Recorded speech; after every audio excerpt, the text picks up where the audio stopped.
Aujourd'hui, on étudie la géométrie euclidienne. Ce chapitre est celui qui donne une structure métrique à l'algèbre linéaire. Grâce aux produits scalaires, on peut enfin parler de longueur, d'angle et d'orthogonalité dans nos espaces vectoriels. C'est un chapitre fondamental qui intervient dans de très nombreux sujets de concours. On va voir ensemble la définition rigoureuse du produit scalaire, la construction de bases orthonormées par le procédé de Gram-Schmidt, l'inégalité de Cauchy-Schwarz et la projection orthogonale. Ces outils sont la clé de voûte de chapitres avancés comme les séries de Fourier ou les endomorphismes auto-adjoints. Sans produit scalaire, un espace vectoriel est un monde purement algébrique où l'on ne peut pas mesurer de distance ni parler d'angle. Le produit scalaire change tout. Il nous donne la norme d'un vecteur, la distance entre deux points, l'angle entre deux directions et surtout la notion d'orthogonalité. C'est ce qui permet de faire de la géométrie au sens usuel du terme dans des espaces abstraits. Le procédé de Gram-Schmidt est l'algorithme central de ce chapitre. Il transforme n'importe quelle base en une base orthonormée, ce qui simplifie énormément les calculs de coordonnées et de projection. C'est l'outil fondamental pour les séries de Fourier, l'approximation au sens des moindres carrés et la diagonalisation en base orthonormée. Au concours, la géométrie euclidienne est omniprésente, que ce soit dans un problème d'algèbre bilinéaire, de forme quadratique ou d'analyse fonctionnelle. Le produit scalaire et la projection orthogonale sont des outils que vous utilisez constamment. Maîtriser ce chapitre, c'est investir pour toute la suite du programme.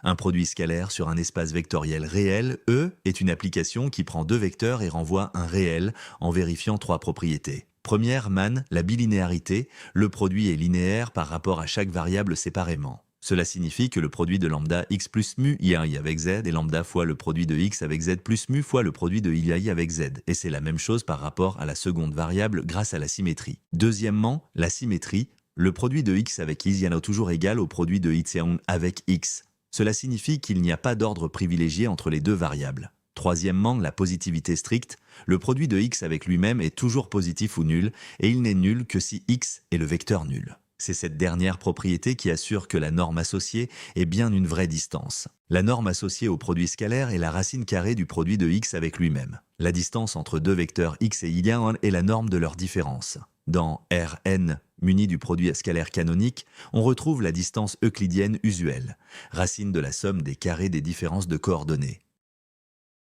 Deux vecteurs sont orthogonaux quand leur produit scalaire est nul.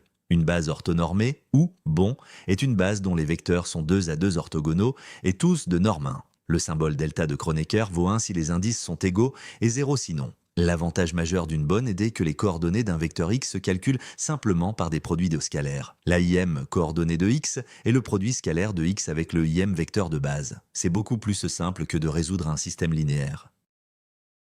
Appliquons le procédé de Gram-Schmidt pour construire une base orthonormée de R3 à partir de la famille libre V1 égale 1, 1, 0, V2 égale 1, 0, 1 et V3 égale 0, 1, 1. Le procédé consiste à orthogonaliser les vecteurs un par un, puis à les normaliser.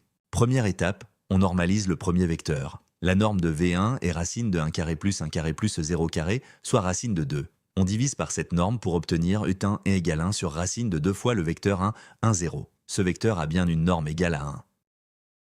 Deuxième étape, on orthogonalise V2 par rapport à E1. On calcule d'abord le produit scalaire de V2 avec E1 qui vaut 1 sur racine de 2. On soustrait cette projection, V2 égale V2 moins le produit scalaire de V2 et E1 fois E1. On obtient V2 égale 1 demi, moins 1 demi, 1. Ce vecteur est bien orthogonal à E1, on peut le vérifier en calculant le produit scalaire. On calcule la norme de V2, racine de 1 quart plus 1, soit racine de 3 demi. On normalise pour obtenir E2. Après simplification, E2 vaut 1 sur racine de 6 fois le vecteur 1, moins 1, 2. On a maintenant deux vecteurs orthonormés.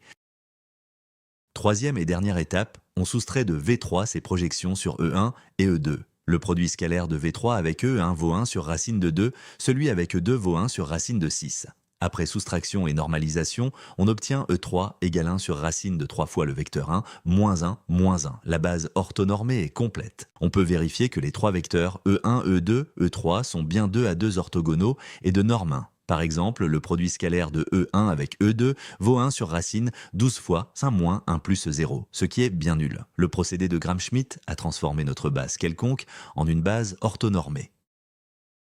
L'inégalité de Cauchy-Schwarz est le résultat le plus fondamental de la géométrie euclidienne. Elle affirme que la valeur absolue du produit scalaire de x égale est toujours inférieure ou égale au produit des normes de x égale. L'égalité a lieu si, et seulement si, les deux vecteurs sont collinéaires, c'est-à-dire proportionnels. Cette inégalité permet de définir l'angle entre deux vecteurs par la formule cosinus θ égale le produit scalaire sur le produit des normes. Une conséquence immédiate de Cauchy-Schwarz est l'inégalité triangulaire. La norme de x plus, y, est inférieure ou égale à la somme des normes. C'est ce qui fait de la norme euclidienne une vraie norme au sens de l'analyse fonctionnelle. L'inégalité triangulaire exprime le fait géométrique que le chemin le plus court entre deux points est la ligne droite. Le théorème de projection orthogonale est l'un des résultats les plus importants. Il affirme que tout espace euclidien se décompose en somme directe orthogonale d'un sous-espace f et de son orthogonale f perpendiculaire. Autrement dit, tout vecteur x s'écrit de manière unique comme la somme d'un vecteur de f et d'un vecteur orthogonal à f. Le vecteur de f est appelé la projection orthogonale de x sur f. La distance d'un vecteur x à un sous-espace f est la norme de x moins sa projection orthogonale sur f. C'est le minimum de la distance de x aux éléments de f. Géométriquement, la projection est le point le plus proche de x dans f et la distance se mesure perpendiculairement à f. C'est exactement le principe de l'approximation au sens des moindres carrés. On cherche dans un sous-espace l'élément le plus proche au sens de la norme euclidienne. La preuve de Cauchy-Schwarz est un classique à connaître par cœur. L'idée est remarquablement simple. Pour tout réel t, la quantité norme de x plus STIAIA au carré est positive ou nulle car c'est un carré de norme. En développant avec la bilinéarité du produit scalaire, on obtient norme de x au carré plus 2t fois. Le produit scalaire de x est i plus t carré fois norme de y au carré. C'est un trinôme du second degré en t qui est toujours positif ou nul. Un trinôme du second degré à coefficient réel qui est toujours positif ou nul a un discriminant négatif ou nul. Le discriminant de notre trinôme est 4 fois le produit scalaire de x et y au carré moins 4 fois le produit des normes au carré. Ce discriminant est négatif ou nul, ce qui donne le produit scalaire au carré inférieur ou égal au produit des normes au carré. En prenant la racine carrée, on obtient l'inégalité de Cauchy-Schwarz. Le cas d'égalité correspond au discriminant nul, c'est-à-dire quand le trinôme admet une racine double t0. Dans ce cas, x plus st0 y était le vecteur nul, donc x et alési sont collinéaires. Cette preuve est un modèle d'élégance que les correcteurs apprécient beaucoup.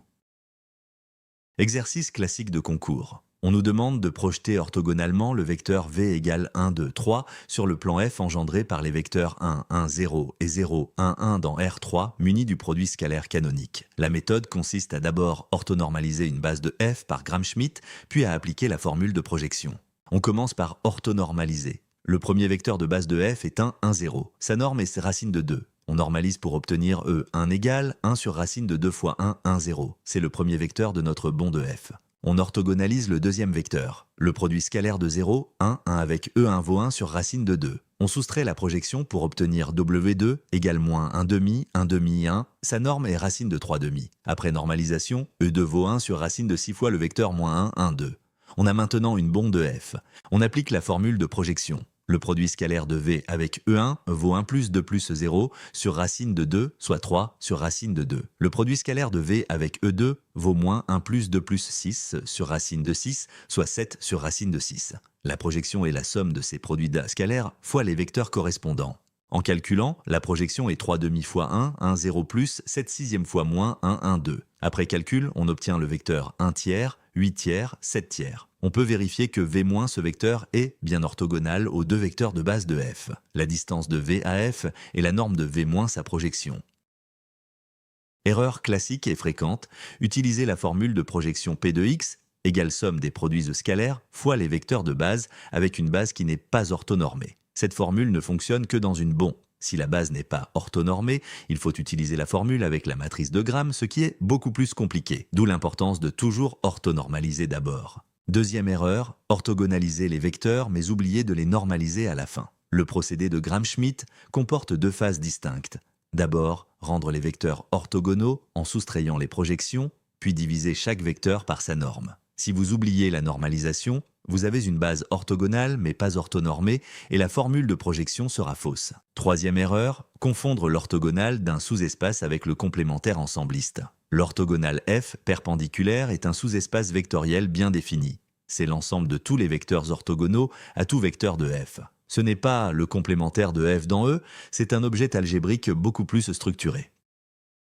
Astuce pratique, Pour calculer l'orthogonale de f sans passer par Gram-Schmidt, il suffit de résoudre le système homogène obtenu en imposant que le produit scalaire avec chaque vecteur de base de f est nul. C'est souvent plus rapide quand on veut juste l'orthogonale et pas la projection. Vérifiez toujours que la somme des dimensions de f et de son orthogonale donne bien la dimension de l'espace total. Autre astuce très utile, le théorème de Pythagore généralisé. Si x se décompose en une composante dans f et une composante dans f perpendiculaire, alors le carré de la norme de x est la somme des carrés des normes de chaque composante. Cela permet de calculer des distances et des normes de projection sans repasser par les coordonnées. Les correcteurs apprécient cette approche géométrique.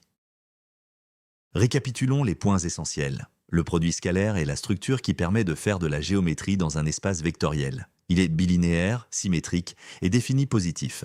Il donne naissance à la norme, à la distance et à la notion d'orthogonalité. L'inégalité de Cauchy-Schwarz est le résultat fondamental, démontré par le trinôme du second degré. Le procédé de Gram-Schmidt transforme toute base en base orthonormée. Et la projection orthogonale décompose l'espace en somme directe orthogonale, donnant la meilleure approximation d'un vecteur dans un sous-espace. Avec ces outils, vous êtes parfaitement équipé pour aborder les chapitres avancés de Maths-SP. Endomorphismes auto-adjoints, formes quadratiques, séries de Fourier. Le produit scalaire est vraiment le ciment qui relie l'algèbre et l'analyse.